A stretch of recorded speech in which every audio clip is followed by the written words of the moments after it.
Orders. Good morning. Thank you for joining us today. Today is the second day of our Acupuncture Board meeting. Today is August 16th, 2019, and we present at Five Branches University, 1885 Lundy Avenue, Suite 108, California 95131. The meeting will be webcast, and the time is 9:15. Tammy, please establish the roll call. Dr. Matecki? Present. Chan? Present. Jimeno? Present. Farabedian marked absent. Kim? Present. Lee? Marked absent. Osorio? Marked absent. Thank you, Tammy. I would like to welcome everyone and thank you for your time to join us. And I really appreciate yesterday everyone voiced your comments, opinion to help the board. And also I want to thank Mike and the staff and the EO and our legal counsel, Tammy, for your great work yesterday. Erica in the back and helped coordinate. And I want to give a special thanks to Five Branches University for hosting us here. So welcome. So let's move to agenda item 17 for public comment on items not on the agenda. Any public comments? Seeing none. Okay. So I want to make announcement. Yesterday we have more board members present. So we moved the item 20 to yesterday's agenda. We would like to reopen up just to be available for the stakeholders today who is here. So we're going to go through the item quickly, see any public comments on it. The item 20 is a discussion and a possible action to initiate the following rulemaking package on curriculum oversight authorities. Jay Hurd and our EO Ben Bodia, please. Thank you, President Matecki. Jay, if you can please take each item as was brought up yesterday separately, and a quick summary for the public that's here today as we allow for public comment to be received afterwards. Thank you. Okay. I have to move over here. We got me. Oh, you got to go right on this one. It's kind of like a bug in my face. Okay.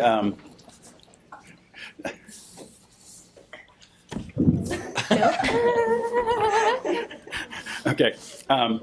Discussion of amending Title 16 California Code of Regulations 1399-415. And so what was done on this one was some simple cleanup. The key issues were there was a reference to CCR section 1399-436, which are pre-2005 standards, which had been repealed, so we removed that reference. Also, because of that, there was some timing marks in there, and so it's no longer dependent on time, and so that was cleaned up. And then the other thing that was done on this one, there was just a simple change that was introduced, a new thing where the word tutor was used. It says the regulation states that education tutorial requirements must be documented by a registrar or tutor, and the staff suggested change that the board adopted was to strike tutor and put tutorial supervisor. So that's that one. Any public comment on that? Yes, public comment, please. Seeing none, let's go to the next section. Thank you. Okay, this is section discussion of amending Title 16 California Code of Regulations 1399-416. Again, removing a reference to the repealed section 1399-436, and then establishing the 1399-434 as the sole curriculum. And then there was actually an addition that was added to this one. So it wasn't just pure cleanup, it changes something, and it's in regard to foreign transcripts evaluators.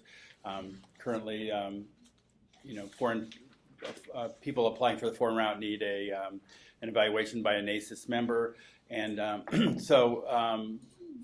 the way the change is that now that they're going to be applicants are going to be required to have the transcription. The Foreign Transcript Evaluation Service send the transcript directly to the board. So I'll just read the text.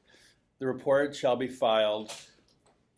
The report shall be submitted directly to the board from the Credential Evaluation Service on behalf of the applicant with his or her application for examination. So before they were able to submit it themselves, and now they're required to have the Foreign Transcript Evaluation Service submit that.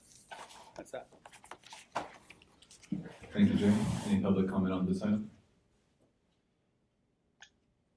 Seeing none, please take us to the next section, Jay. Okay, discussion of amending Title 16, California Code of Regulations 1399-434 and repealing Section 1399-435.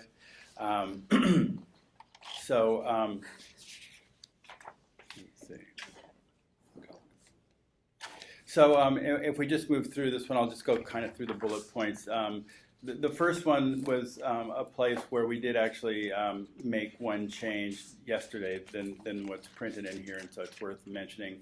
We were retitling Section 1399-434 from criteria for approval of acupuncture and order of medicine to criteria for approval of acupuncture and educational training program curriculum. And the board adopted that one, but they made one change with striking the word acupuncture to allow like the full inclusion of TCM possibly in that, where acupuncture was considered to maybe be a bit limiting. But the main reason for changing this, we added the word curriculum, which was going to align for statute, and we retitled it to make it more clear. Okay. And then the 435, the next one, CCR 435 was proposed to be revealed. Over subsections of that were moved under Section 1399 and 434. So with that 435, some things were eliminated, some things were included in 434, and some things were included in, I think, 1399, 439. Okay. I'll just move through some more of the amendments or the suggestions. Okay, so the other one is the introduction of Section 139435 was not moved. Because there's no longer different curriculums contingent on applicants' enrollment dates, so that's just a cleanup. The next piece was the prerequisite requirements of acupuncture students, and the board didn't carry that forward because that's already captured by the accreditor. They require the exact same standard. Same thing for subsection B, CCR 1399-434. This is under the purview of the Bureau of Private Post-Secondary Education, so we don't want to do duplicative agency fatigue on institutions, so we're just going to leave that with, we'll let Bureau of Private Post-Secondary take that on. The other one is the board's regulation that said they require programs to do self-study. This is something that ACOM requires and supervises, and so there's no longer a need for the board to have that piece. Let's see. Then subsections D through F of CCR section 139435 have been moved over to section 1399-434 as subdivisions I through K because these relate to the requirements of a training program, and so they make it's more logical to have them with those standards. The next one, subsection G of 3945 has been moved to section 1399-434 to section L. The words educational and have been added to the existing language. Again, it's simple cleanup to align with statute. Then in G1, section 1399-435 has moved under 434. Section L1, this language has been amended to accept coursework credit that has been challenged by a college-level examination program, CLEP exam, as determined by the board. So the board still gives permission for that, but it allows it. And this is in alignment with our accreditors and alignment with BPB and education standards in general. There's very limited coursework that OM students can, or educational and training program students can apply. It's basically applies to the science courses. Subdivision G2, CCR section 39435 was moved under section 434 with no amendment, but it fits in the requirements of what the criteria of what it takes for training, so it made more sense to be put there. Subdivision G3 has been moved under section 39434. I3 or L3, and subdivision is amended to add statutory term educational and training program, again aligning with statute. Subdivision G4, section 1395 was moved on the section and has been amended to the correct education code, so another small cleanup. Subdivision G5, section CCR, section 3934 was not moved under section 434 because the traditional all the traditional medicine programs in the United States that the board recognizes are also accredited by ACOM, which is required by statute. And they also oversee the transfer credit requirements.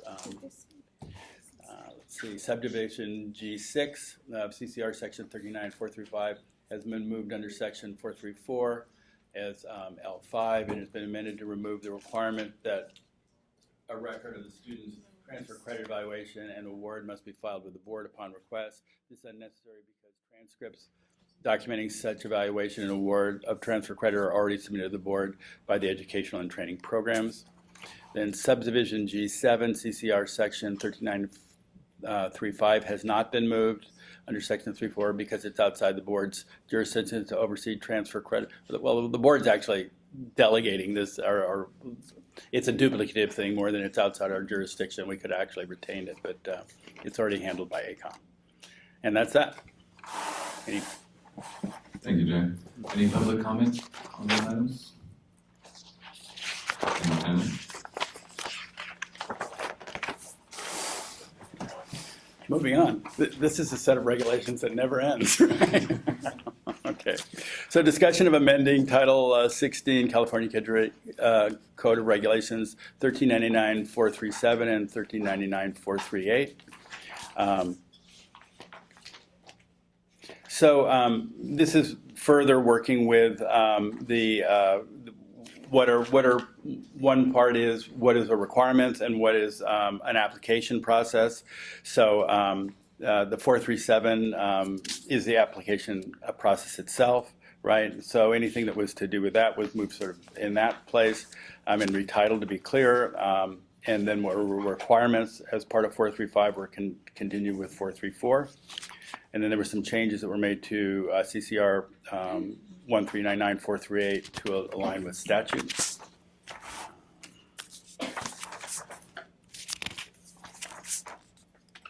And the other piece of this one is if you look at section F of 1399-437, it includes all the elements of what's required of the application, and by spelling it out here, we're not doing it by form, by reference, and so when we go to our IT system or something, we can easily include this information. We don't have to go back and amend the form. So that was the other cleanup of that.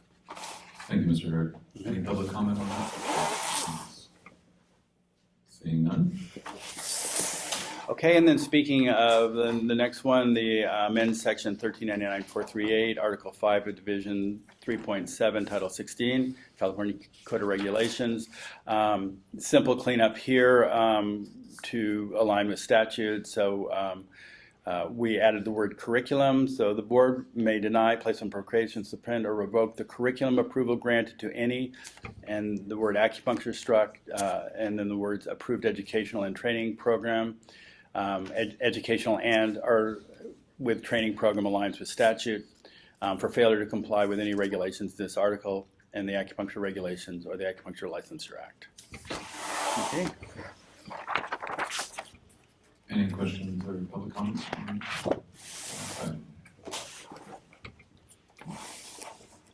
Okay, this is discussion amending Title 16 California Code of Regulations 1399-439.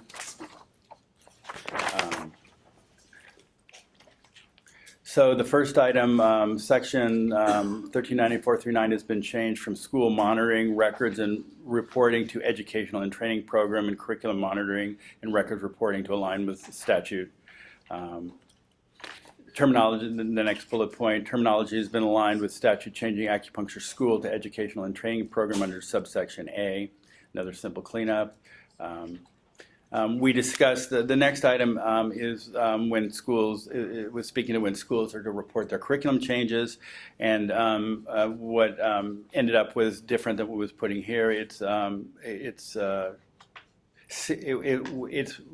basic was changes 60 days before they're to make the change. Is that correct? 90 days before they are seeking to implement the change. Okay, 90 days before they're implementing the change. And thank you for the schools for chiming in and helping us get that one right. And then let's see. The next bullet point, reference to the application for board approval of curriculum as defined by section 13937 was added to specify that approved educational and training programs communicate annual curriculum changes through the same form used to apply for curriculum approval.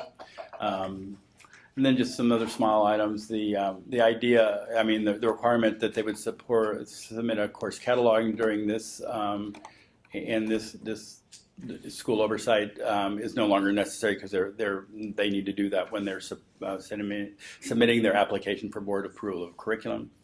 Let's see. And then another change that was made that, currently the board requires approved training programs to communicate and change the faculty. However, the board only has criteria really related to clinic supervisors. Therefore, staff removed the faculty and replaced it with just clinical supervisors to allow the board only receive information about changes to clinical supervisor.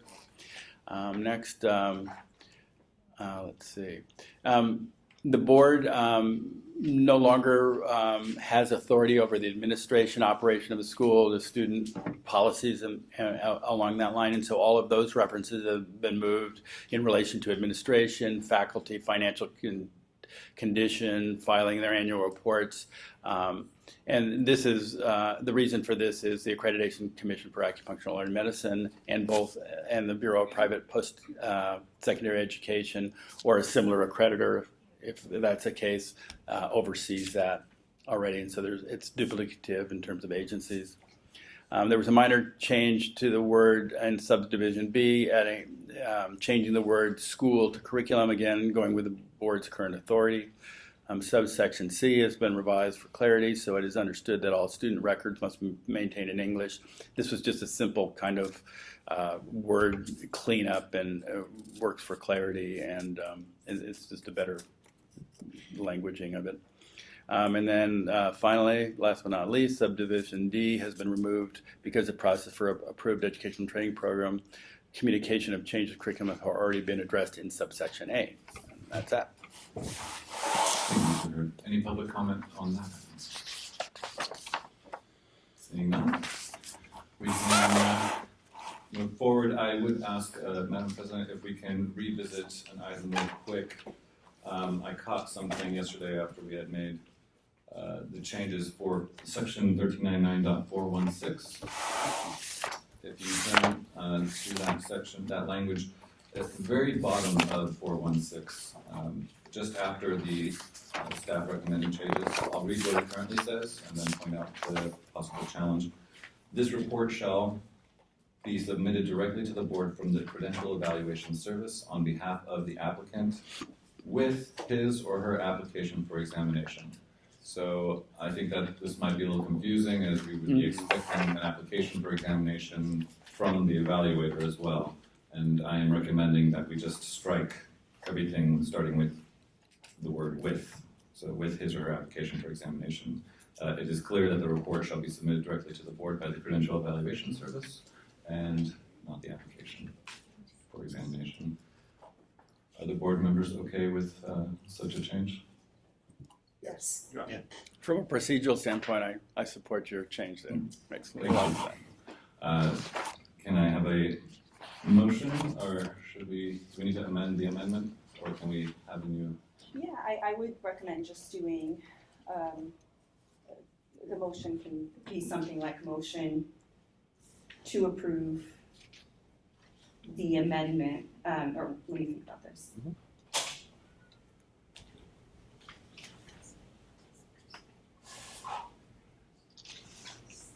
motion to, Additionally amend? motion to approve the proposed regulatory text with the further amendment.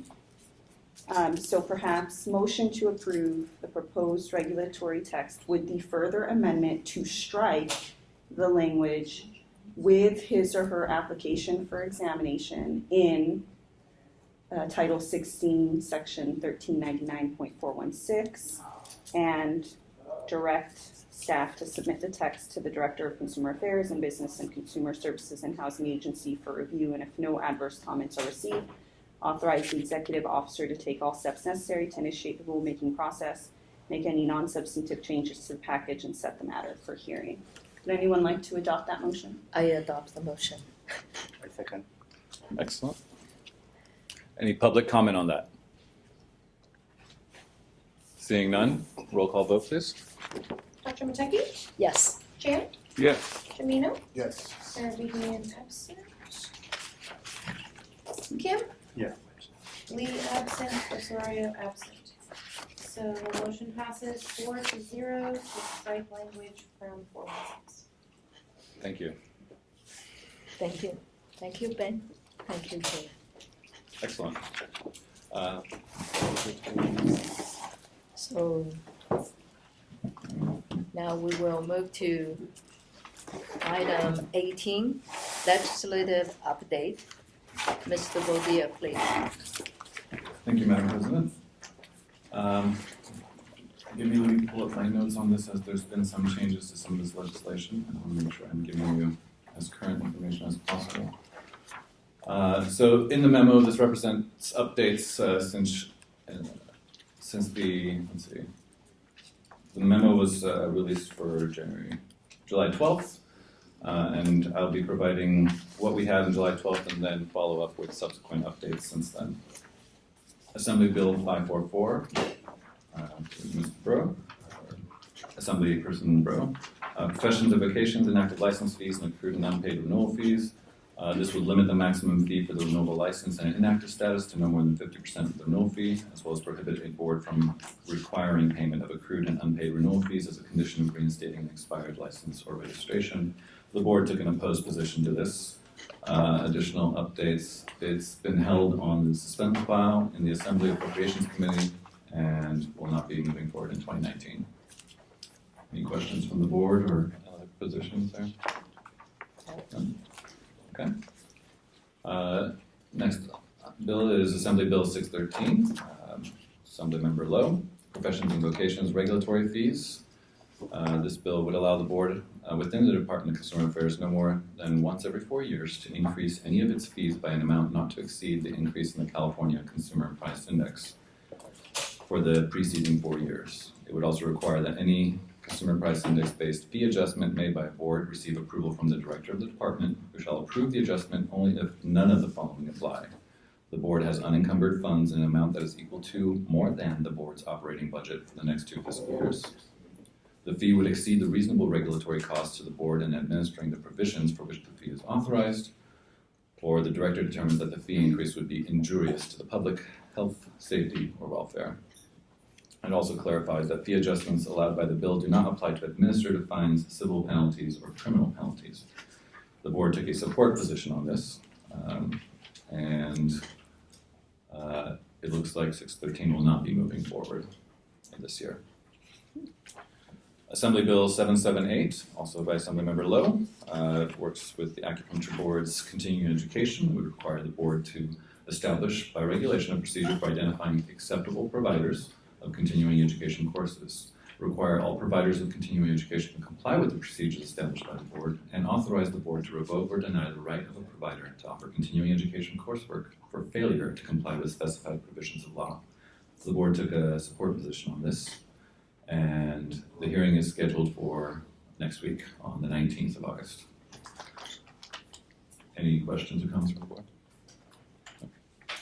Assembly Bill 779, also with Assemblymember Lowe, is the board's acupuncture place of practice for the wall license. This bill would require a licensee to apply to the board to obtain a wall license as defined for each place of practice as defined and maintained by the licensee. Require a licensee to post an active and valid wall license at each place of practice. It would also require a licensee to notify the board if the licensee does not have a place of practice, and would require a licensee to carry a pocket license during treatments outside of a licensee's place of practice, making the pocket license available upon request. It would require a licensee to renew a wall license biannually as specified. Additionally, it would provide that a wall license is non-transferable, and any change to a registered location in connection with a wall license requires a new wall license and the former license returned to the board with a request for cancellation. It also provides that an initial license fee includes one wall license registration if a place of practice is specified on that initial licensing application. It also sets a separate $15 fee for a wall license, for a replacement wall license, and for wall license renewal. It also sets a $10 pocket license replacement fee, provides that a licensee shall be responsible for acupuncture, Asian massage services, or any other practice specified under Section 4937 rendered pursuant to the licensee of the acupuncturist in each place of practice maintained by the acupuncturist. And it would also make these provisions operative as of January 1st, 2001. The board took a support position on this, and it is going to be sent to its third reading in the Senate, also scheduled for August 19th. Any questions or comments from the board? Seeing none. Move on to Assembly Bill 888, also from Assemblymember Lowe, opioid prescriptions, information, non-pharmacological treatments for pain. This bill would extend existing requirements related to minors such that prescribers, with certain exceptions, before directly dispensing or issuing to a patient the first prescription for a controlled substance containing an opioid in a single course of treatment, to discuss the risks of opioids and the availability of non-pharmacological treatments for pain, including but not limited to acupuncture, chiropractic care, physical therapy, occupational therapy, and licensed mental health services. It would also remove an exception to the requirement for the prescriber in the case of a patient who is being treated for a diagnosis of chronic intractable pain as specified, and would instead make an exception in the case of a patient who is currently receiving hospice care. It would also require the prescriber, after discussing the information to offer as deemed appropriate by the prescriber, a referral for a provider of non-pharmacological treatments for pain, and to obtain informed written consent from a patient, a minor's patient or parent or guardian, or another authorized adult as specified. And lastly, it would make legislative findings and declarations related to addiction associated with over-reliance on prescription medication for pain management, and providing that non-pharmacological treatments for pain should be considered during the next update to the state's essential health benefits benchmark. The board took a support position, and it looks like since this memo, the bill will not be coming through this legislative calendar. Assembly Bill 1076. Comments or questions from the board members? No. Assembly Bill 1076 by Assemblymember Ting. Criminal records automatic relief. This bill would require the Department of Justice on a weekly basis to review records in the statewide criminal justice databases and to identify persons who are eligible for relief by having their arrest records or their criminal conviction records withheld from disclosure as specified. The bill would require the department to grant relief to an eligible person without requiring a petition or motion. The bill would not limit petitions, motions, or orders for relief as required or authorized by any law. The bill would require an update to the state summary criminal history information to document the relief granted. The bill would require the department on a weekly basis to electronically submit a notice to the Superior Court having jurisdiction over the criminal case, informing the court of all cases for which relief was granted. The bill would prohibit the court from disclosing information concerning an arrest or conviction granted relief, with exceptions. For convictions entered on or after January 1st, 2018, the bill would authorize the prosecuting attorney or probation department no later than 90 calendar days before the date of a person's eligibility for relief to file a motion to prohibit the department from granting automatic relief for criminal conviction records as described above. If the court grants that motion, the bill would prohibit the department from granting relief, but the person would continue to be eligible for relief through other existing procedures, including petitions to the court. The bill would require the Department of Justice to annually publish statistics regarding relief granted pursuant to the provisions of the bill as specified. The bill would require a court at the time of sentencing to advise each defendant of their right to conviction relief pursuant to the provisions of this bill as specified, and the bill would make conforming changes. Now, since then, this bill has gone through some changes. It is scheduled for Senate Appropriations Committee. Actually, it was scheduled for early this week. It was amended on the 12th and re-referred to the Committee on Appropriations. And I will hand it over to our legal counsel, Selva Bojek Esquire, for additional updates. I wanted to kind of dig into this one a little bit more, help the board understand, because there are some potential big impacts of this bill, and it also has momentum, and it's, can be considered kind of the new AB 2138, and we all know how much that changed things. So I think the biggest impact of this bill is that it may further limit what AB 2138 did with regards to what the board can consider for purposes of taking disciplinary action against licensees or applicants. When this bill went through, or as this bill is going through, the author's office has indicated the purpose wasn't to interfere with AB 2138 or what AB 2138 is implementing, but our legal office isn't sure that that's what's being accomplished here. There are two big substantive pieces of this bill affecting, on the one hand, it affects rap sheets, but on the one hand, you can think about the impacts on arrest records, and on the other hand, you can think about the effects of conviction information on rap sheets. So with regards, and I'll take it one piece at a time, so with regards to arrest information on rap sheets, the Department of Justice has to weekly review the rap sheets and identify those individuals who are eligible for relief, and those who have received an arrest that did not result in a conviction may be relieved from penalties, or otherwise, the way the bill had been drafted, it would require the DOJ to relieve those individuals from penalties, and then the court would be prohibited from disclosing that information. Now, within arrests, there are two types of arrests that are impacted: arrests for misdemeanors and arrests for felonies. And so for arrests for misdemeanors, a person may be eligible to have the DOJ basically dismiss or wipe that information from the rap sheet if there's no indication of a criminal proceeding starting and 1 calendar year has elapsed from the arrest. So basically that would give relief within that 1 period of time. And then for felonies, the DOJ would be required, previously as the bill was drafted, it would require the DOJ to clean the rap sheet of arrests for felonies if there's no indication of criminal proceedings have started and 3 years have elapsed from the arrest.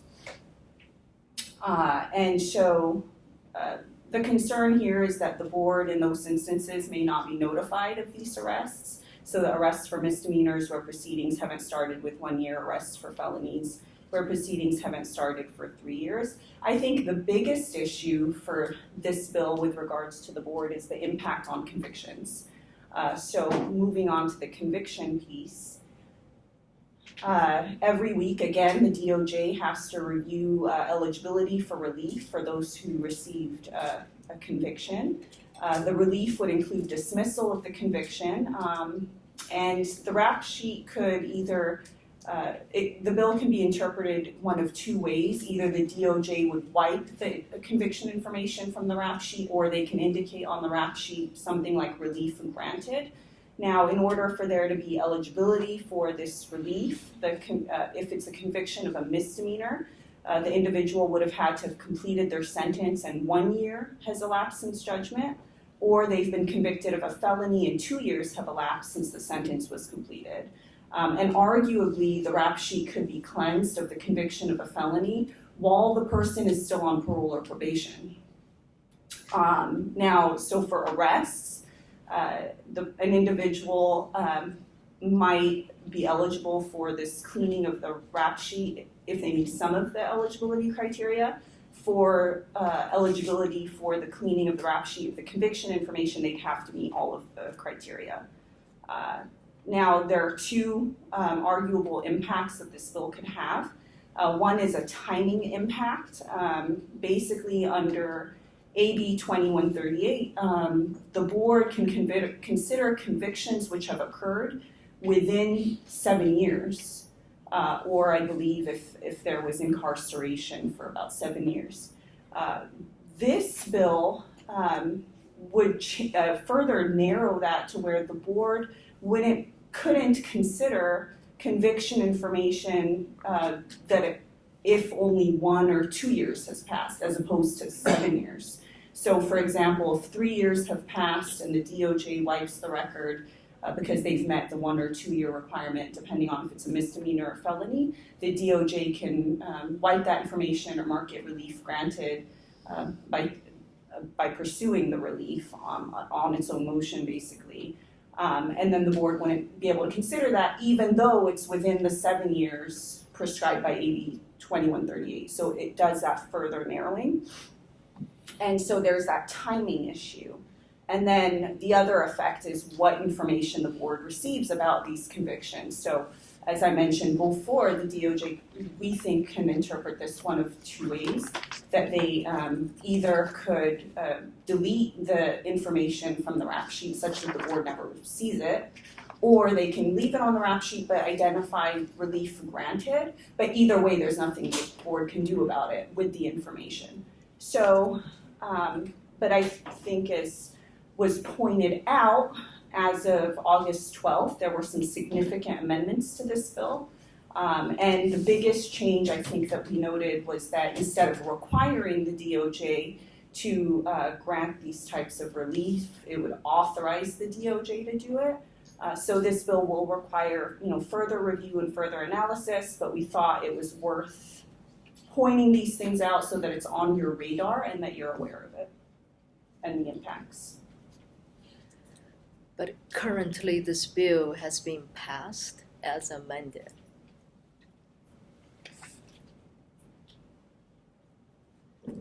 We don't know exactly all of the amendments that were made on Monday to this bill. So we can come back in November and summarize, if it passes, all the changes that it has introduced. A list, I have a couple early analysis on it. As Madam Bojack noted, the bill no longer requires the Department of Justice, and it does authorize it, however, to do this. Previous bills only authorized prosecuting attorney or probation department to file a motion to prohibit the Department of Justice from granting automatic relief for criminal convictions, for convictions entered on after January 1st, 2018. The date contingency has been removed there. Extensive amendments explain the process for prosecuting attorneys who petition to prohibit the Department of Justice and granting automatic relief based on showing that granting such relief would pose a substantial threat to the public safety. Bill added a list of relevant factors the court may consider during the petition process, and if the prosecuting attorney is successful in obtaining denial of a person's relief, the person still is eligible for petition for relief the traditional way through the Penal Code sections 1203.4, 1203.4a, 1203.41, or 1203.42. Again, this is early analysis on it. There's changes continuing, and There's a hearing on Monday. and looks like there's another hearing on Monday. Yeah. And the result will increase the DOJ cost for the board. This Yes. bill pass,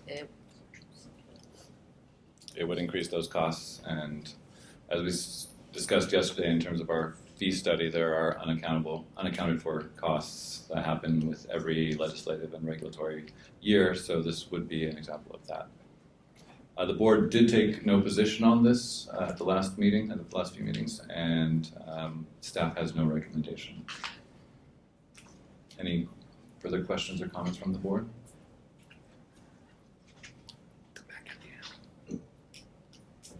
Seeing none, you want to open it later.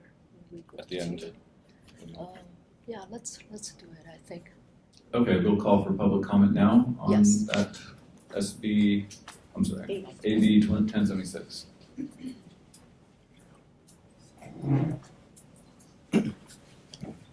My name is Neil Miller for Cal Atma. We currently have not taken a position on this bill, but the narrowing of the process in terms of healthcare providers seems a bit dangerous.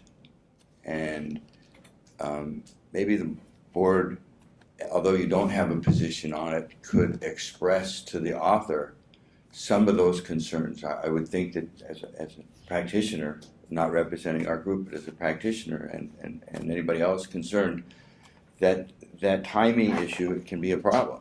And if you have somebody who's got a felony and they spend a little bit of time, but it's, you have to, I wouldn't want people who are criminals or who were recently criminals or have a history to narrow the board's scope in response to whether or not they can apply. And I don't know if all of this is related to only healthcare workers or just removing the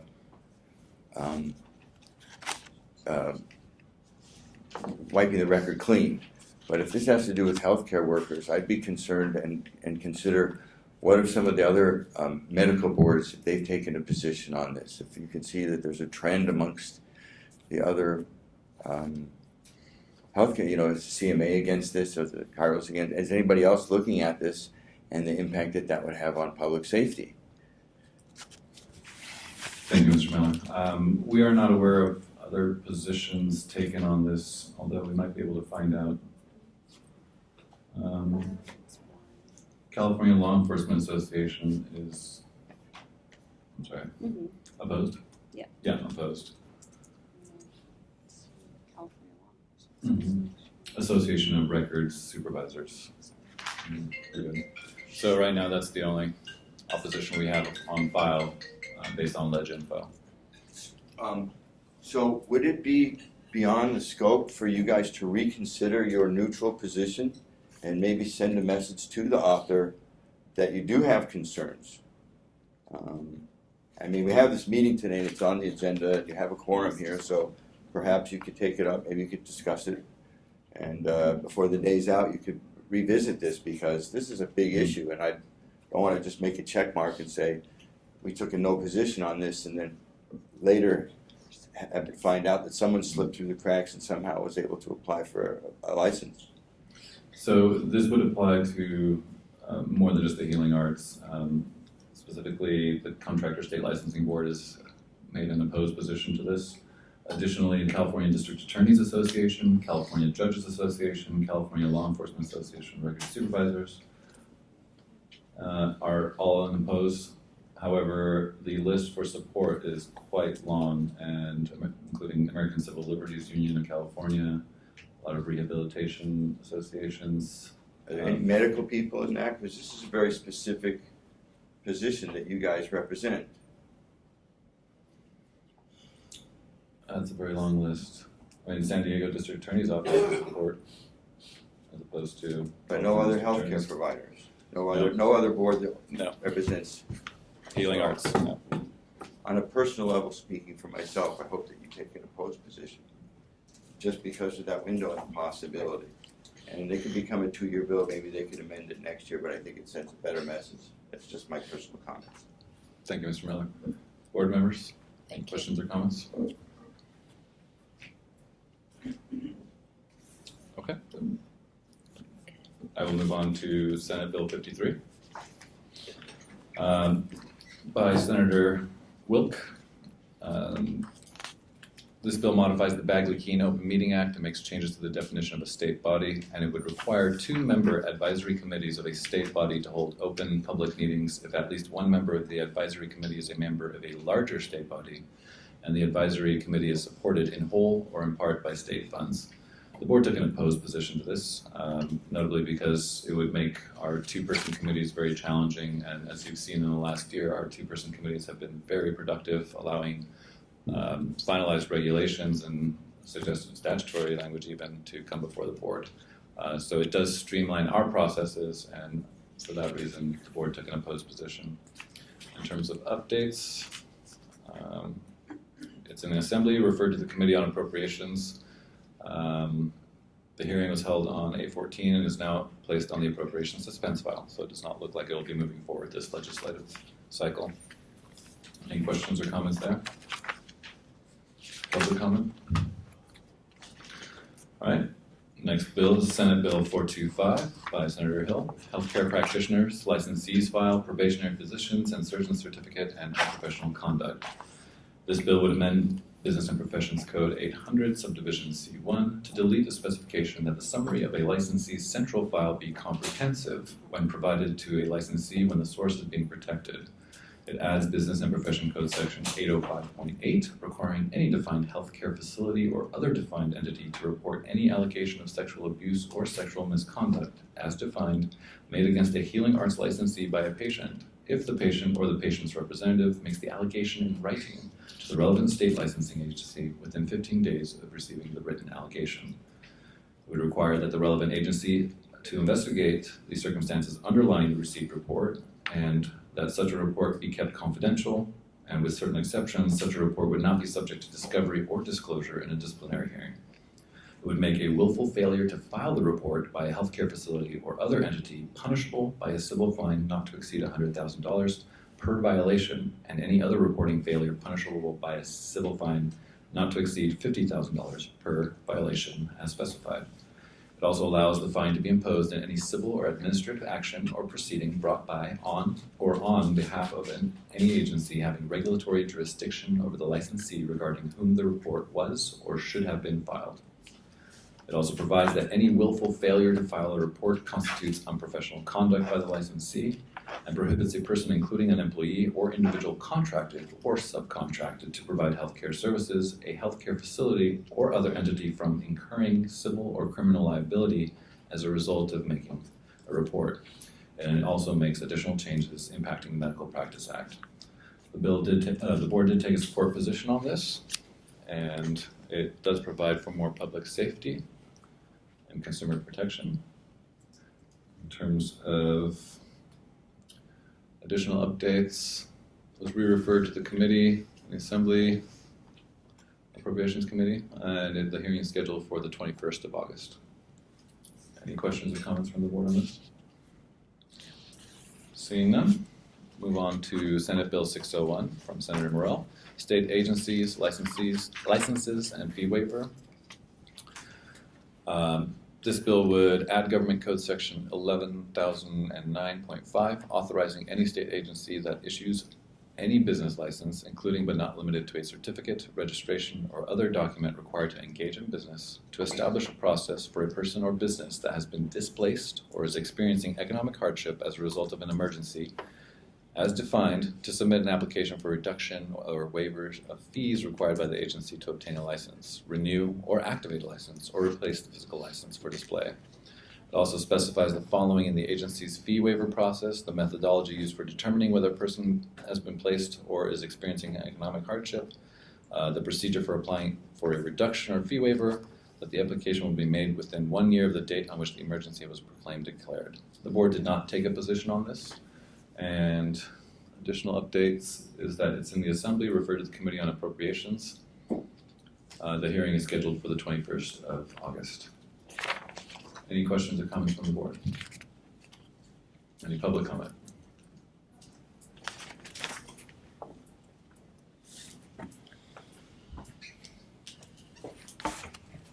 Neil Miller from CalAtma. This year's been a very good year working with the board and looking at these different positions and having the back and forth to discuss some of the positions. And I want to extend our appreciation for that openness and to be able to consider our positions. The AB 888 will be held into become a 2-year bill. It had the opposition of the CMA, and everybody sort of backed off. But I'm thinking that the other healthcare providers, the chiropractors, the physical therapists, us, the other healthcare providers that are involved in this will pay more attention. It seemed like it was going to be a slam dunk until CMA opposed it. So with the board's position, as it's reintroduced, they still have a support position on this, and this is one of those things that I really think that helps to protect the consumer by opening the access to alternatives to opiates. And so I hope that we hope that you'll continue to take that position, and we're letting you know that we're going to be working harder next year to see that we can get the support from the legislature on this. Thank you, Mr. Brown. Any other public comment, including all the earlier bills that we reviewed? Seeing none? So we probably continue the regulation and we'll take a break. Okay. So let's move to the item 19, regulations update. And Mr. Boudier, continue, please. Thank you, Madam President. So before you, you'll have our list of regulatory packages that the board staff is working on. 2138 was finished reviewing by legal counsel, thank you, Sala, and is now with the department for review. And then the board staff is now working on finalizing SB 1441 and 1448. This will be our disciplinary guidelines and uniform standards, and we expect that to go through in the next few weeks. And then a list of what we're currently working on. We've just discussed the SB 1246 regulatory changes, and you'll note the fifth item down, AB 2190. Jay, Tammy, and our licensing unit staff have started working on those regulations, and we hope to bring those to you at the next meeting or so. We discussed yesterday also the increasing board fees, both the statutory, but here specifically the regulatory language that we're seeking to implement. And we hope to get these out by January 2020. And so that is the list that we're working on right now before, or just after, we hope to complete this just after the new year. If you turn to the next page, you'll see where we are in the process. And you'll note that boards approved a number of the items' languages, as we've discussed. And we hope to move those forwards. Any questions or comments from the board? No? Thank you. Thank you, Mr. Boudier. So shall we take a maybe 20 minutes break? Back at 10. So then we will be back on the agenda item 21. So let's take a 20 minutes break and thank you. Sure. Be back at 10:30. We'll be back at 10:30.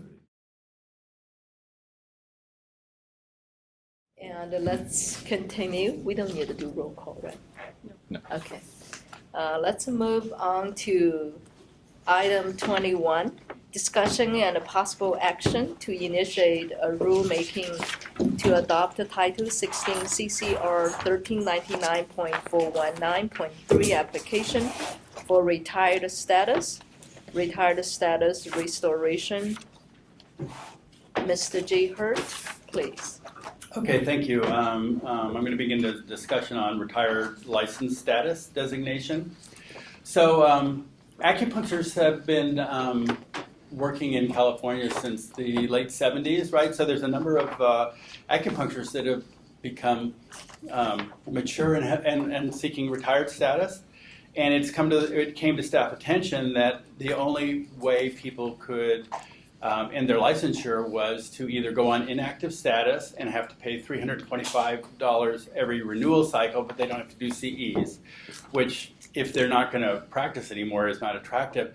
So the other option was them just to not renew their license, and then it would cancel, and then there'll be a note that says canceled delinquent status. And so many acupuncturists feel that doesn't accurately represent their status, and looking forward to that. So staff did some investigation, and we located that there is BP section 464 that the department had initiated, and it allows licensing boards to offer retirement status. And so we can use that statute to proclamate regulations. And so that's what we're going to bring for you here today. Mr. Hurd, just a point of order. Members and the public, the memo actually begins a couple pages before the tab 21. So if you want to take, let's see, Go back a few pages. 3 pages back, and it starts on the left side is the actual memo, and then the language is just after that. Sorry for the production issue there. Yeah, misplaced tab. Yeah.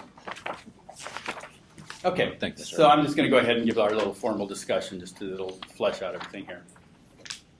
So staff recommends that the board adopt a new CCR section 1399.419.3 entitled Application for Retired Status Restoration.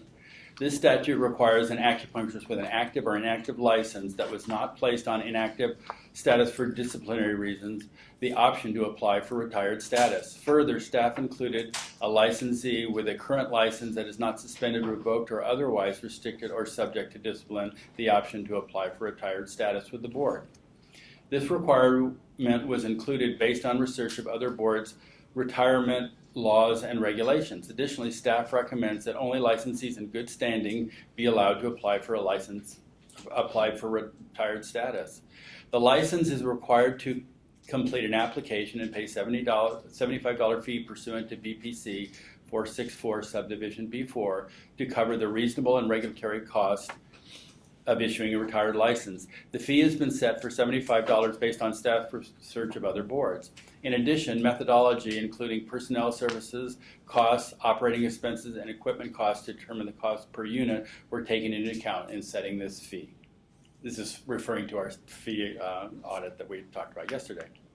The licensee cannot be engaged in the practice of acupuncture when on retired status, which is a statutory requirement for the regulation. Once the licensee has been placed on retired status, he or she is not required to renew their license or complete continuing education. Pardoning the licensee from renewal and CE requirement matches other boards' practices and makes sense given the fact that a retired licensee cannot engage in the practice of acupuncture anymore. For a licensee to restore the retired license status to an active status, a form must be completed along with a payment of $250 pursuant to BPC 464 subdivision B5A. The fee is being set at that amount based on the board's fee audit, which identified the baseline initial application fee at $250. The retirement restoration field covers a similar workload and process as the initial application fee. This includes pulling the licensee's file from storage, reviewing the licensing files, including the licensee's prior eligibility and licensing history when he or she reapplies for examination as part of the restoration process. In addition to completing the application, the retired licensee must take and pass the California Acupuncture Licensing Exam, CALE, be fingerprinted, and pay an initial license fee. BPC 464 subdivision B5C requires the regulation to include a licensee comply with fingerprint submission requirements. The law also requires licensee to certify that he or she has not committed an act or crime constituting grounds for denial of licensure. Therefore, a proposed regulation includes this requirement. The authorizing statute includes the option of requiring the completion of CE in order to restore a license to active status. Staff explored this option but found it difficult to ensure competency with CEs alone, compounded by the different lengths of licensees being out of practice.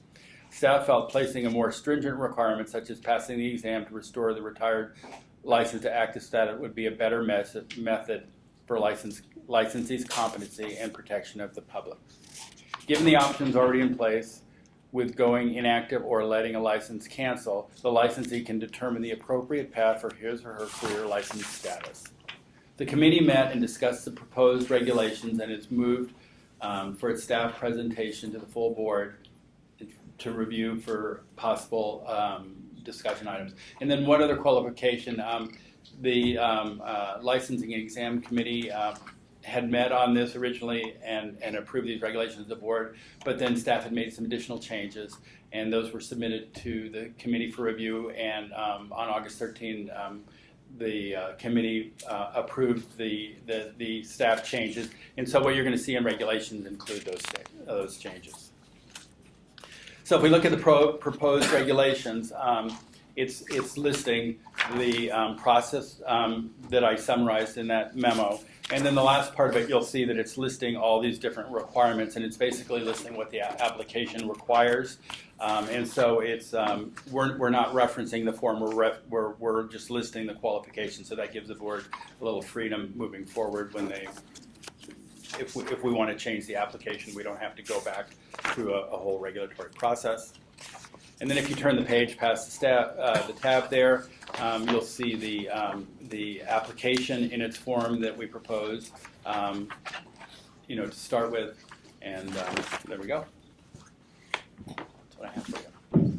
And then I just want to underscore that we're putting the criteria for the form in the regulation, and the reason is so that when we move to like a new system, online applications, we've been incorporating forms by reference, meaning we have to put that exact form into play, which we don't want to have to do for an IT system. We just want to be able to ask for the specific information.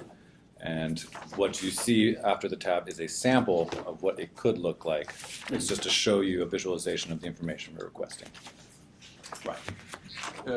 They look at your form. I would like you consider to add in the section A, and when you pay money order for $75, you be tell them to make out the check payable to Acupuncture Board, because on the restore your license, you tell the people making the check to the Acupuncture Board. Okay, so make it consistent. It's add something to tell the retiree, if you want to retire, you pay the money, make the order to pay to the Acupuncture Board. And then the second one is in the sections D, and I would like you to add restore license only, okay? And otherwise, the retiree, then they probably don't understand what the section D retirement date. But looks like this is only for the restore license only. Okay, so you're just asking for clarification in section D to note in parentheses, this is only for those licensees seeking to restore their license. And then In the and then in front section page, A, you say step 2, complete all the section except section D. You in the first on the part A, you already mentioned it. Right. But in the second page and section D, I would like you to add this section only be enforced. Those who retire, you are not going to fill up this section. so I see. would these need to be put into regulations, or are these, because these are rather They're procedural, right? So Yeah. we can then I look mean, to include it. make them know. I mean, in the part A, your letter very small. They probably all don't read it, and then they go to the section D, and they don't put down their name and the retirement day, which they should not. Okay, so Yeah. that's what I'm saying. If you can add this section for the installed license only, so the people with this section D, the retiree, they don't need to fill up anything. Yeah, and both of those instructions are just helping people fill out the application completely. Yeah. And I think for as a courtesy, we can say, make checks payable to the Acupuncture Board. The sad news is if they don't do that, then they won't move forward. Right. So it's And additionally, we will be accepting credit card payments by the time this form Yeah. does go live. Yeah. But we can definitely make these procedural changes without needing any further augmentation of the regulations, proposed regulations. Adam? I was thinking that we might want to make it clear on this form that once they go on retired status, the only way to come back is to retake the exam, and that is not anywhere on this form. We can include it under the declaration. I acknowledge that I will have to take the exam to bring my license back down to status. Very good. Very good. In that case, you'd have to amend the language for the declaration.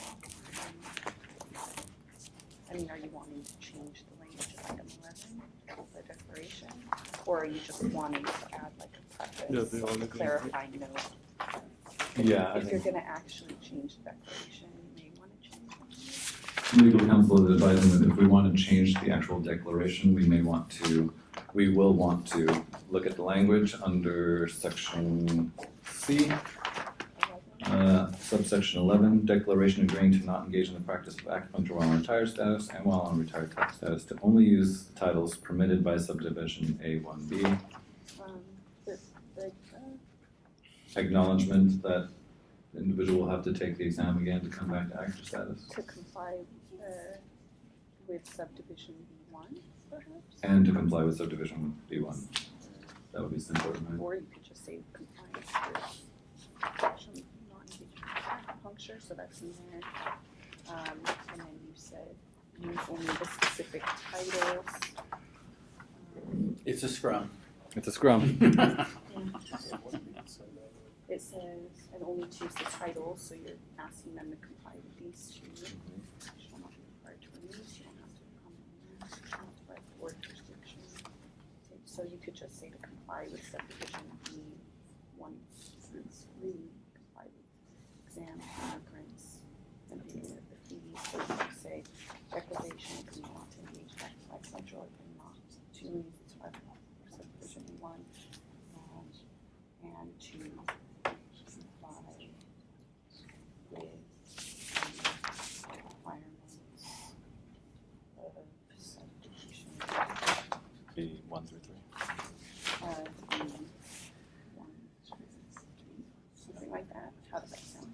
That's good to me. Maybe read it out loud. Okay, so we've had a little scrum and we've updated the language a bit proposed based on Member Kitron's request. It will, subdivision 11 of Part B will now read, declaration agreeing to not engage in the practice of acupuncture while on retired status, while on retired status, to only use the titles permitted by subdivision A1B, and to comply with the requirements of subdivision B1 through 3.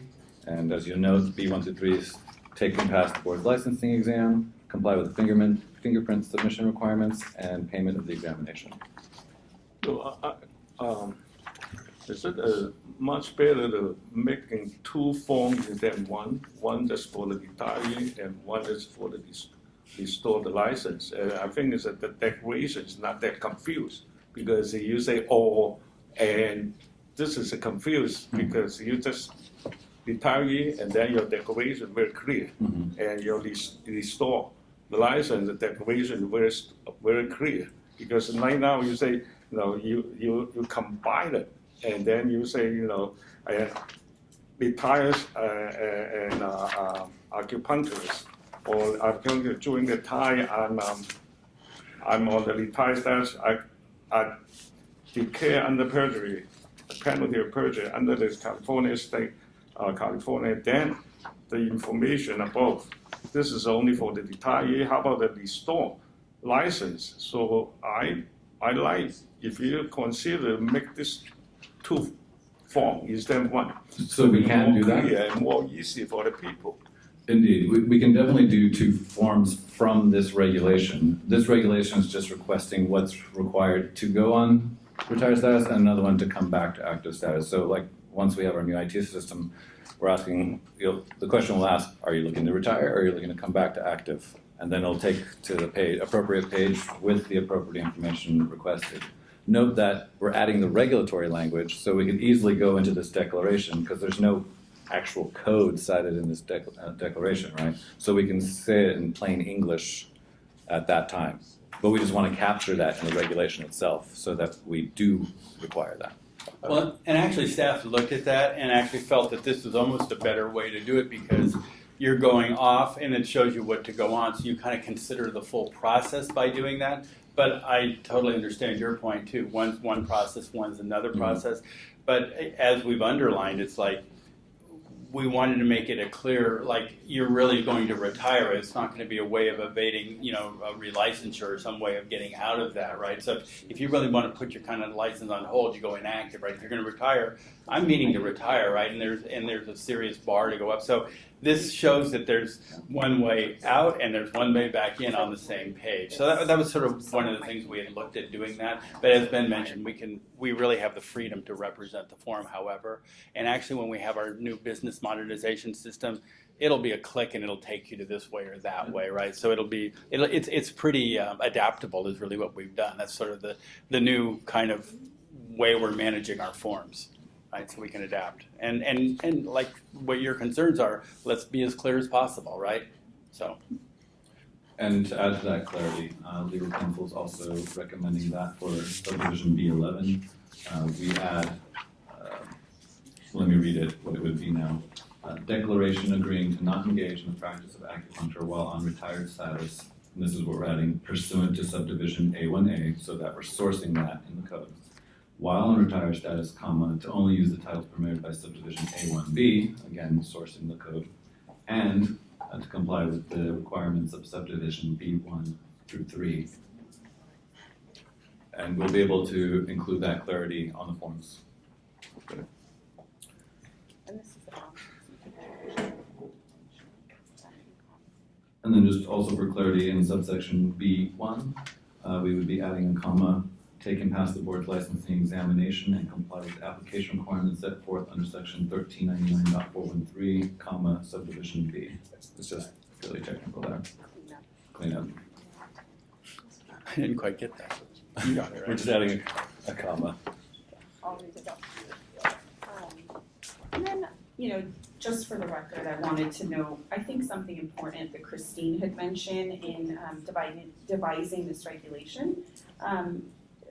The requirement was added to take the licensing examination in order to ensure competency, which I think is an important rationale. But an additional added benefit, I would say, on top of ensuring competency and proficiency for someone who was retired and is now wanting to go back into active status, is the idea that these heightened standards would de-incentivize abusing the system and going on and off of retired status in order to avoid maybe continuing education requirements or so. So just wanted to put that out there as an added benefit.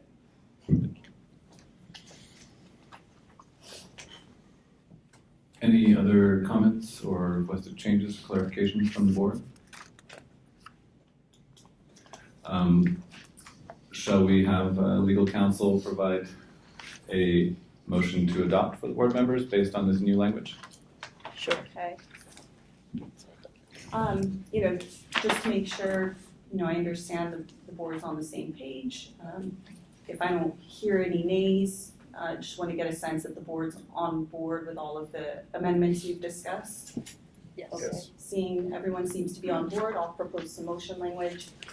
So it would be a motion to approve the regulatory text and form as amended, including adding a comma after section 1399.413 under subdivision B1 of section 1399.419.3, and under subdivision C11, amending the language to read, declaration agreeing to not engage in the practice of acupuncture while on retired status pursuant to subdivision A1A, and while on retired status to only use the titles permitted by subdivision A1B, and to comply with the requirements of subdivision B1 through 3. Direct staff to submit the text to the Director of Consumer Affairs and the Business Consumer Services and Housing Agency for review, and if no adverse comments are received, authorize the executive officer to take all steps necessary to initiate the rulemaking process, making any non-substantive changes to the package and set the matter for hearing. I think that captured all of the changes. I agree. Would anyone like to Second. adopt that? First, that? Oh, yes. Adopt that motion. Mr. Chimino adopts. Second. Mr. Kim seconds. Public comment.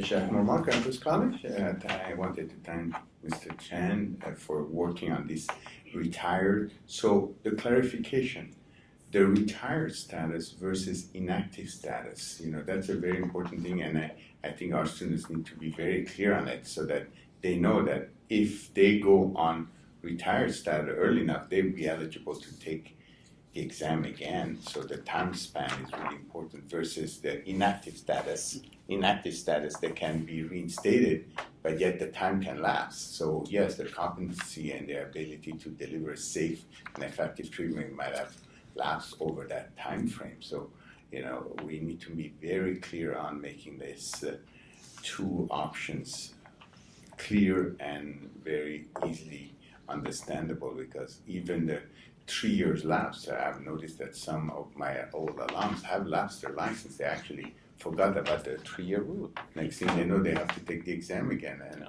that's a big challenge. So, thank you.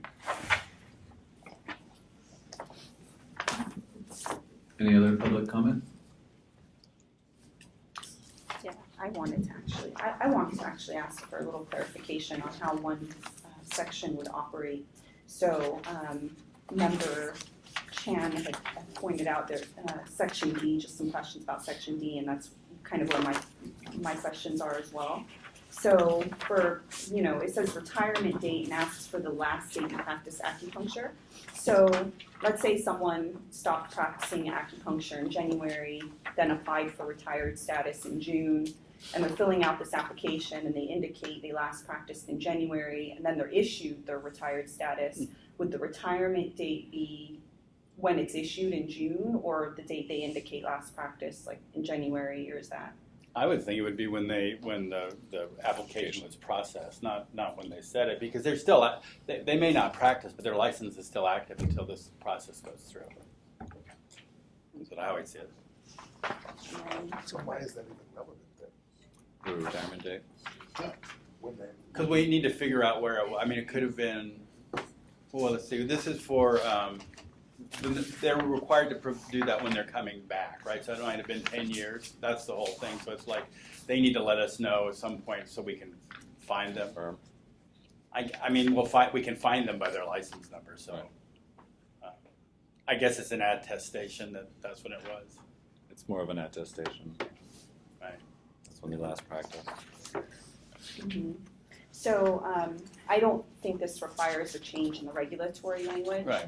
Just that for purposes of the form, perhaps indicating, date of last practice instead of retirement date. Yeah. Because then the retirement date might be something Yeah, else. that's the I agree with the legal. I think here is a little bit confusing.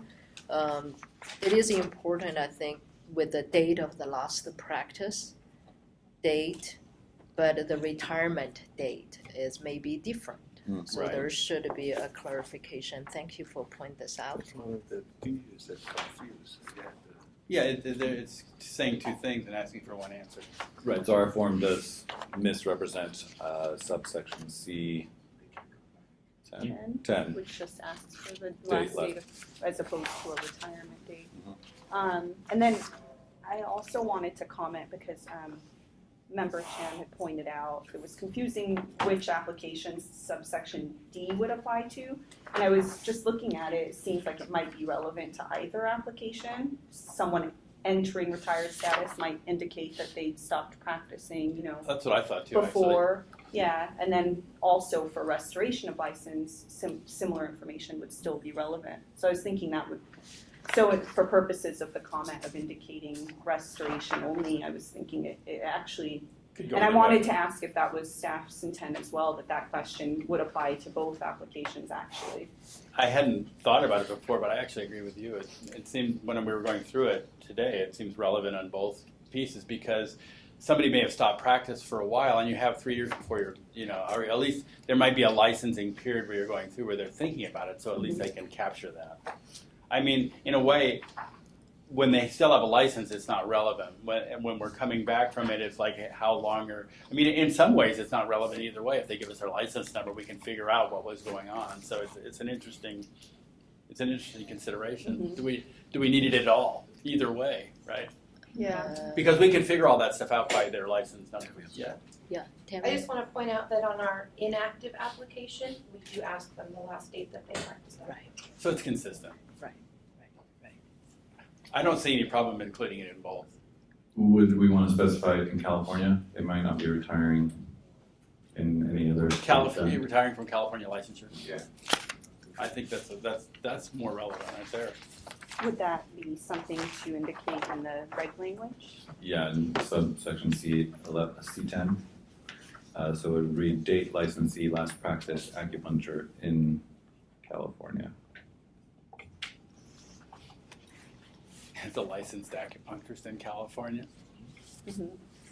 And then, so I suppose separately, if you're wanting to know the date they last practiced in acupuncture, if someone were going down the path of restoration, would you all want to ask a separate question of any official retirement date, if they had been issued a retired status license and now we're seeking restoration?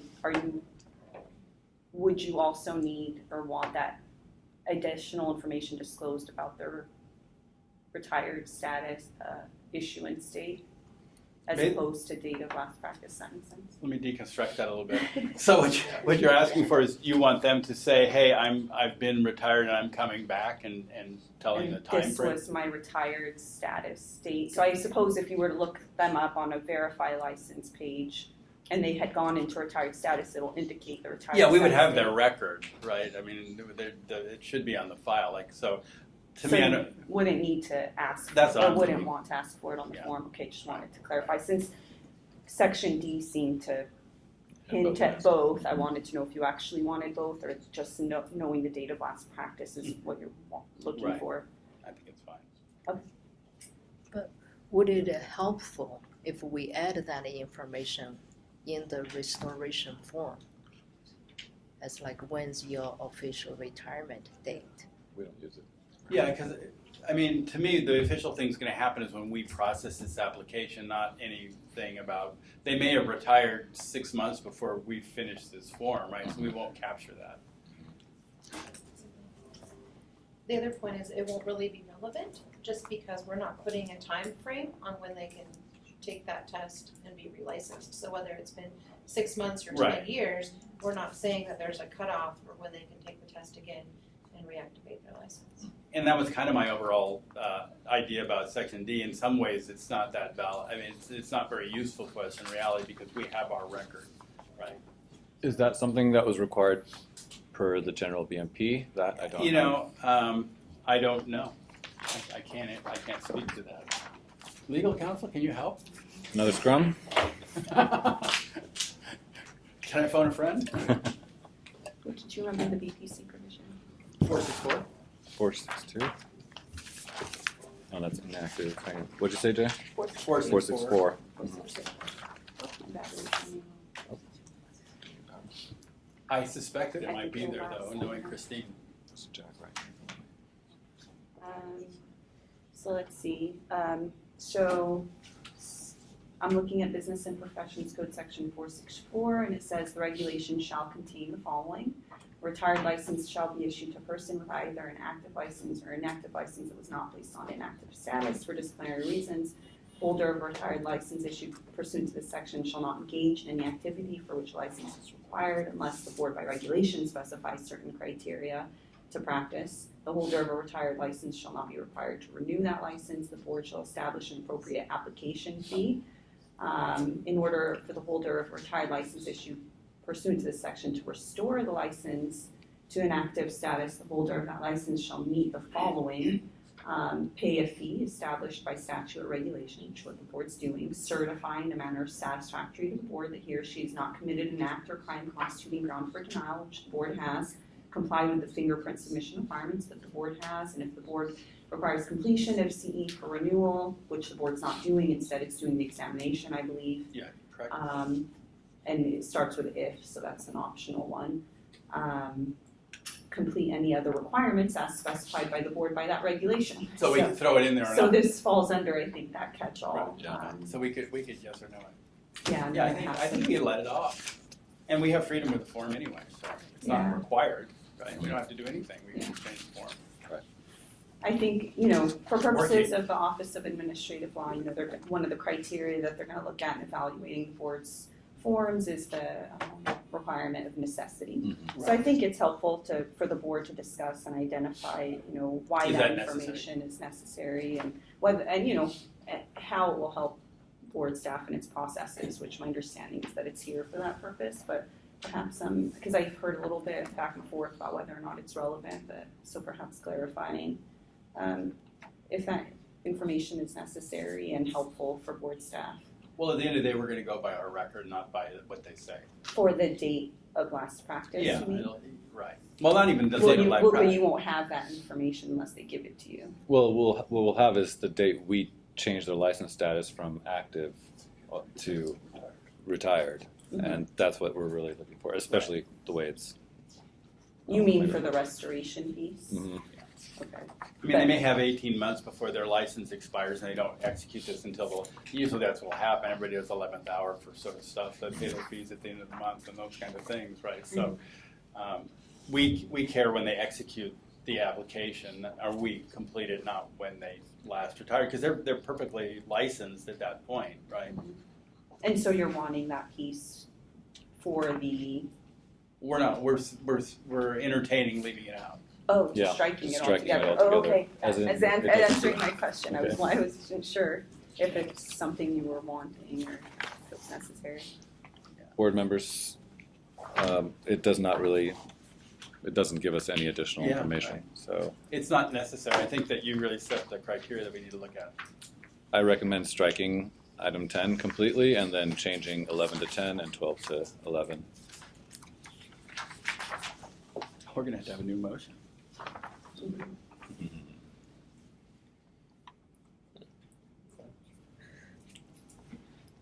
So,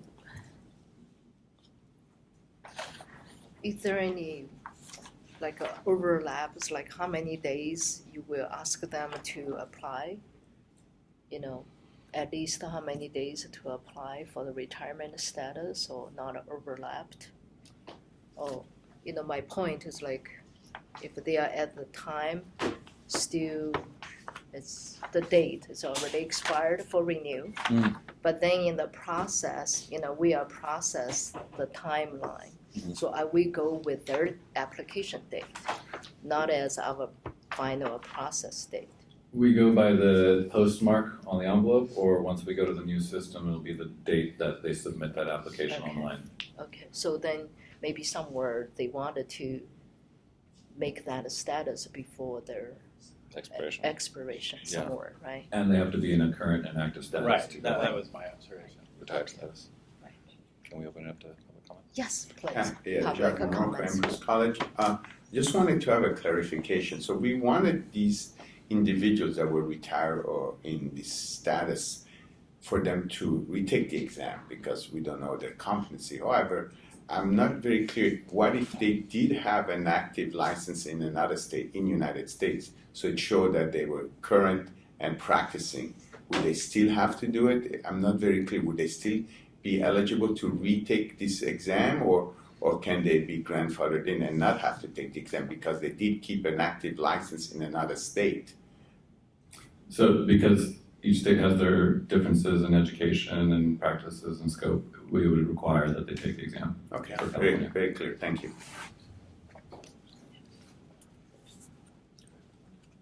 A straw poll from the board members. Are we okay with the recommendations provided so far to remove item C10? Yes, Yes, everybody? yes. So I suppose there are two ways that we can do it. I suppose I can describe a friendly amendment to the motion to add that additional change. Or we could do what we did yesterday, which is a motion to withdraw the original motion and then re-poll, re-vote. You do the Let's do motion the to withdraw? withdrawal, it's more clear. Okay. Yeah, let's do it. Start Does fresh. Bradley have to start the motion to withdraw? Anyone can put the motion to withdraw on the floor. I make a motion to withdraw the amendment. I'm second. Member Chan seconds. Public comment? I appreciate. Neil Miller, just speaking for myself, I really appreciate your sticking to Robert's rules and your adherence to procedure to the umpteenth degree. It's really refreshing. Thank you. We're official. Mr. Chan? Yeah. No further public comment? Roll call vote, please. Dr. Mateki? Yes, Chan? Yes. Shavina? Yes. Barabinian absent. Kim? Yes. Z absent. Sereno absent. Motion passes. And then 1 moment, and legal counsel will provide language for adoption. Okay. Motion to approve the proposed regulatory text and form as amended to include a comma after section 1399.413 under subdivision B of Title 16 CCR section 1399.419.3 and to revise the language of subdivision C11 to read declaration agreeing to not engage in the practice of acupuncture while on retired status pursuant to subdivision A1A and while on retired status to only use the titles permitted by subdivision A1B and to comply with the requirements of subdivision B 1 through 3 and to delete subdivision C10 and renumber C11 and 12 to C10 and 11. Draft staff to submit the text to the Director of Consumer Affairs and the Business and Consumer Services and Housing Agency for review, and if no adverse comments are received, authorize the Executive Officer to take all steps necessary to initiate the rulemaking process, make any non-substantive changes to the package, and set the matter for hearing. Well done. Do we have a motion or someone willing to adopt that? I make the motion to accept that amendment. Thank you. Mr. Chimino seconds. Yeah, I'm second. Bradley beat you to it. Oh, That's fine. There we go. All right, public comment. Seeing none, roll call please. Dr. Mateki? Yes. Chan? Yes. Chimino? Yes. Terabidi? Absent. Kim? Yes. Lee absent, Osorio absent. Motion passes 4-0. So as amended, striking section C10 and amending C11 and first and Thank you so much, Tam. Thank you. Thank you, Jay, and thank you, legal, Ben and Tammy. So now let's move to agenda item 22, updates from acupuncture professional associations, please.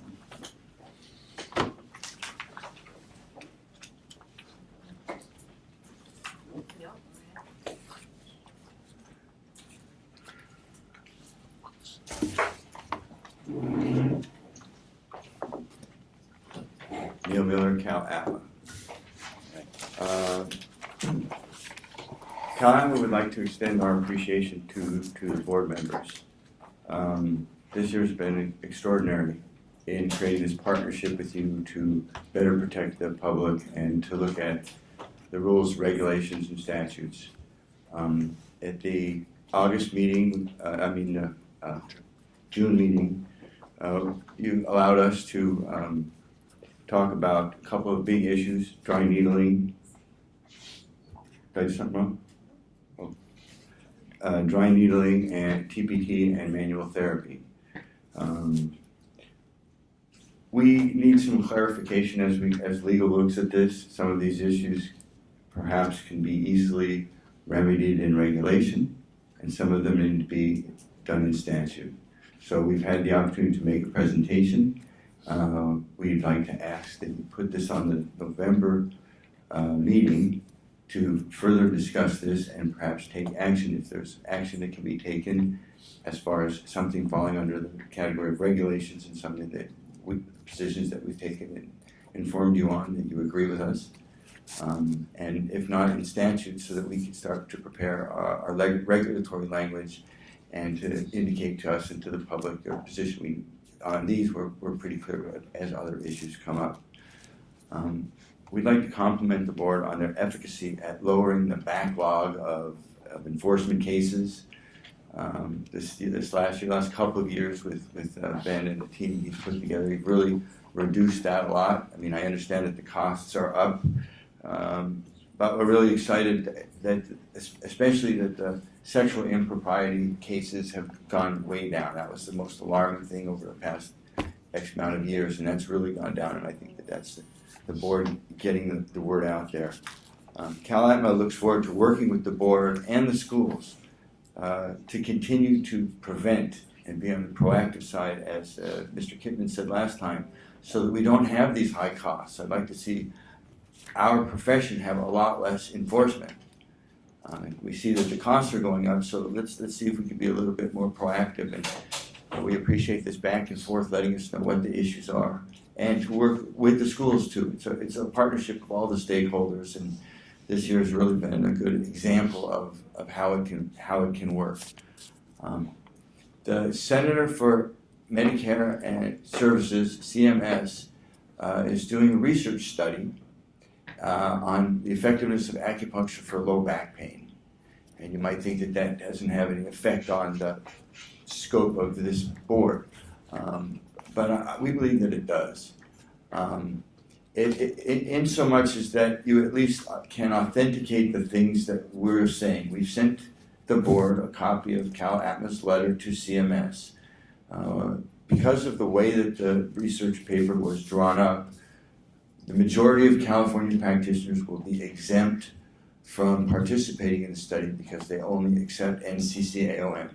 So just to highlight a few things, we articulated the psychometric equivalency of the test that you've alluded to. We talked about the historical participation of us in work comp.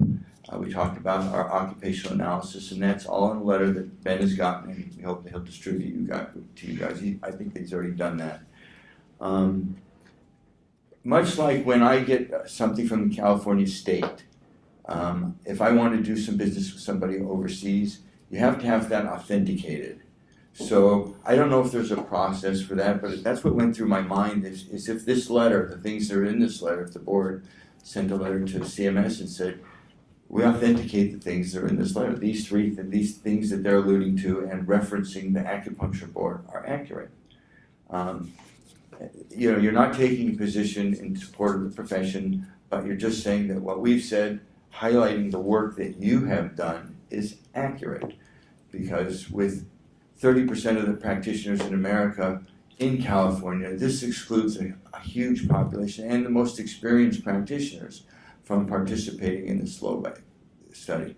So take a look at this, and we hope that the ball has already been rolling for comments, but I'm sure if the acupuncture board weighed in, it would have some weight and would certainly go to serving us and the people of California. So perhaps we can put this on the November ballot, the November meeting on November 7th. Our annual meeting, our first annual meeting for CalAtma, remember we just started this year, so we're really moving along, will be in September, right around here in Cupertino. We will be sending out invitations to the board and to the profession, to the different schools, highlighting a couple of continuation things. We'll be talking with, honoring Evan Lowe, Honorable Evan Lowe, for his foresight and vision of trying to get all acupuncturists united and to be able to approach the acupuncture board and the legislature in a united fashion. And this year's been historical for CalAtma, pretty much being the only one here all year and being able to create that relationship. And I know that the legislature and the profession is watching CalAtma with, be the voice of the profession. Everybody else has a voice, but we seem to be here. CalAtma Government and Legislative Affairs board position on bleeding.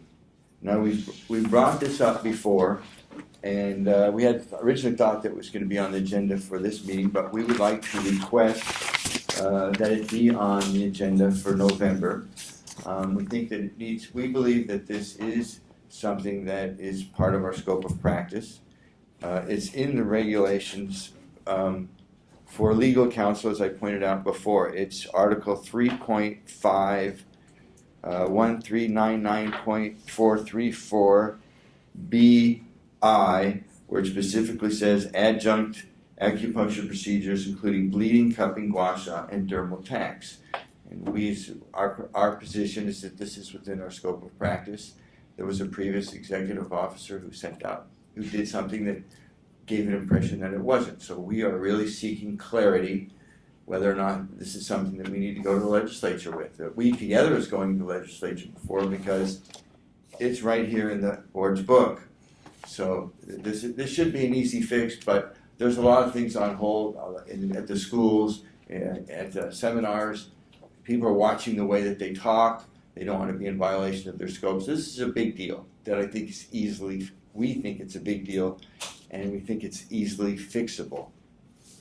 So we hope that we can have that on the October 7th meeting, November 7th meeting. And Cal ATMA will be preparing a paper on the issue, a brief paper, so that everyone can take a look and understand what the issues are, specifically for the public members, because the practitioners know what I'm talking about. And Bradley brought this up at the last meeting, that we should be discussing this. So we'll have something in a timely fashion before October 7th for you on that. Lastly, this issue about ACOM.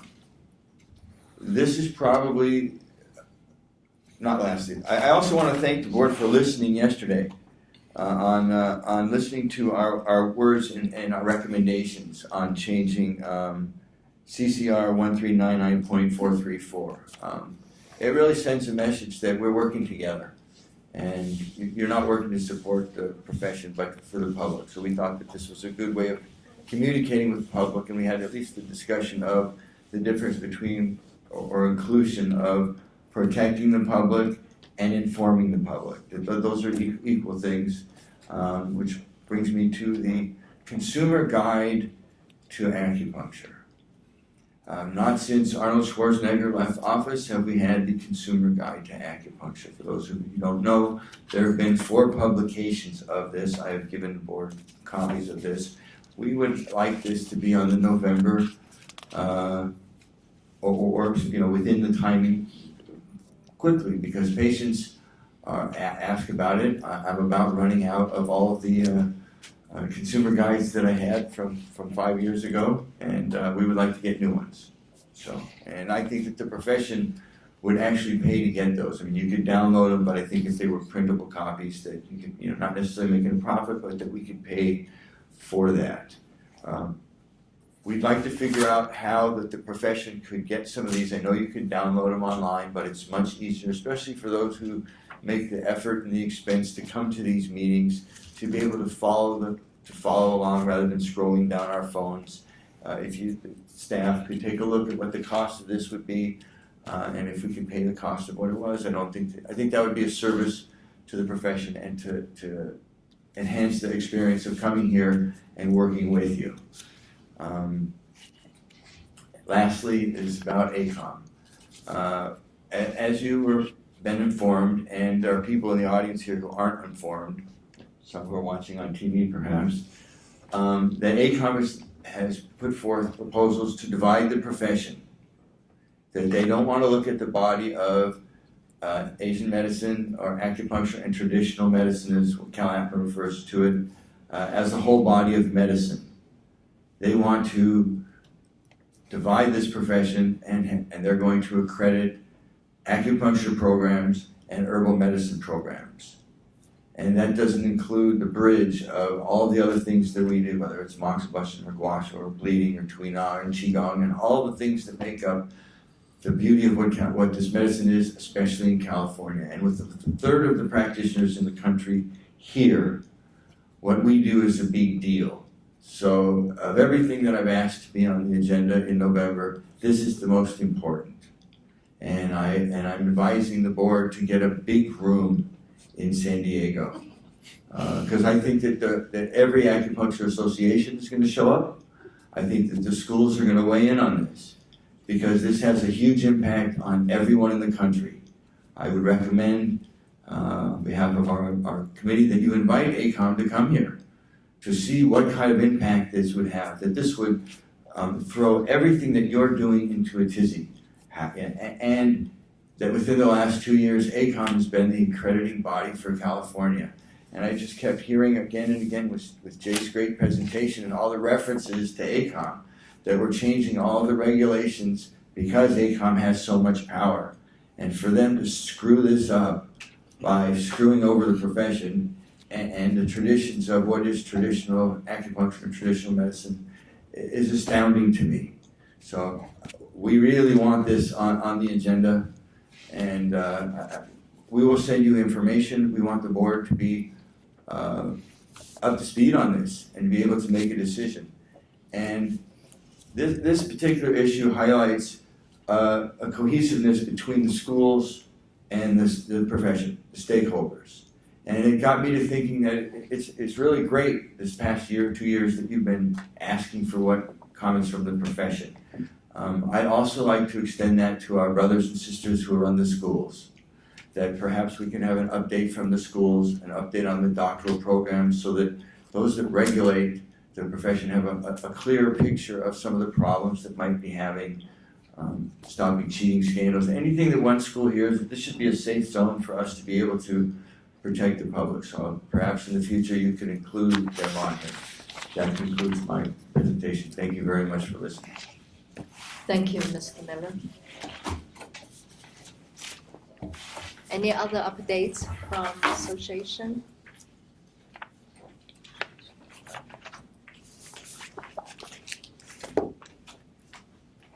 Hi, my name is Christy Vidiello. I represent CSOMA. This is my first meeting, so I'm getting the lay of the land right now. I'm here to represent our members and get all the updates and understand how the CAP works, how the meetings work.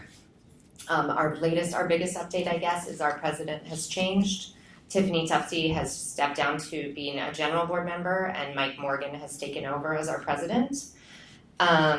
We have been working on our latest updates are, figuring out, we work with the ASA and seeing how the dry needling is coming our way and different ways the different states have approached it. We've been having meetings with the current New Jersey, Washington, all of them, and talking about how they, and Chicago, Illinois, and discussing how they have all gone about fighting dry needling. We've also recently, just some updates, we recently have met with the AG office, the security deputy we met with about reimbursement claims from insurance, and it was from a letter like over a year ago, and we finally got a meeting, and I guess it does work. It's slow, but works. And we discussed about reimbursement claims and showed them evidence of the differences of the different health professions versus acupuncture, and how we are very different than them and what the reimbursements are. And they gave us ideas of how to further work with this. And that is one of the things we've been working on. We have an insurance task force. We have a dry needling task force. That's what we're working. That's our main working on right now. But I'm just excited to be here. It's just exciting to see this whole process go and watch all the bills go through. And I'm just thank you guys for your work. Thank you.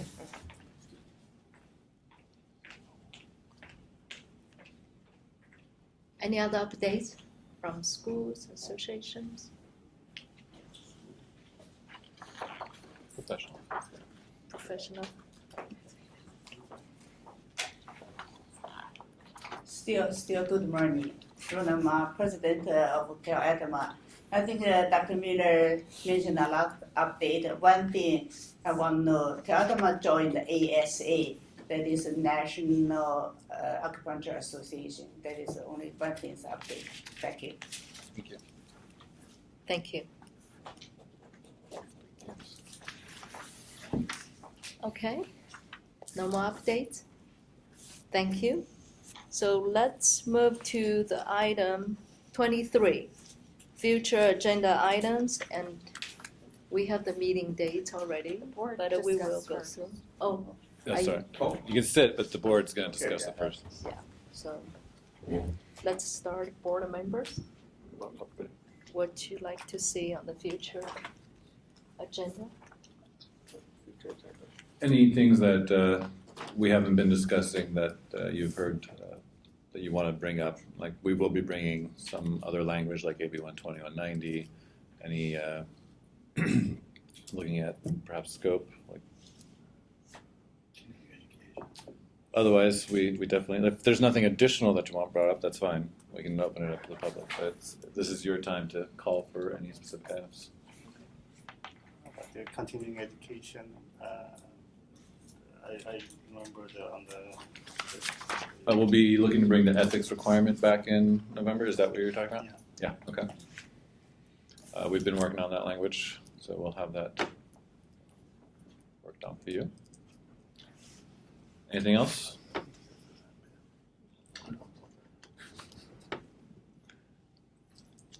No? Okay. Let's open to the public. Yeah, first I would like to thank the board, Ben and Jay, for all the great work, and especially, as my colleague said, in the last year and the last 2 years, what the progress has occurred since Ben has taken over the position. So again, thank you on behalf of myself personally and Bruce colleague. So what I would like to say in support, of course, of the whole scope and what Neil said for the agenda for November, we are fully in support of those items. In addition, the one item that I requested back in March when I gave all the board members the state of Colorado, their accurate disclosures of these degrees. So as we know, there's so many degrees. People are doctors of acupuncture from out of state, which they're not really allowed to use in this state, and they're still using it and abusing this degree. People have the doctorate of acupuncture and oriental medicine. The people have the doctor of acupuncture, Chinese medicine, doctor of acupuncture, and the DAOM, and the new transitional ones, the online ones, the 200 hours ones, the full 1,200 hours ones. So we really need to have this transparency where the practitioners have to divulge for consumer protection and consumer safety exactly what type of doctorate they have and what was the amount of hours that was required for that particular doctorate. So, there has to be some clarification because the consumers are very, very confused with all these degrees. Even the practitioners don't even know what are all these degree designations. And I think the state can help the consumers and the protection of the public knowing what type of qualifications they have. So if they have a disclosure that they did in Colorado, I think it really helped the consumer. So if you can put that on the agenda, much appreciated.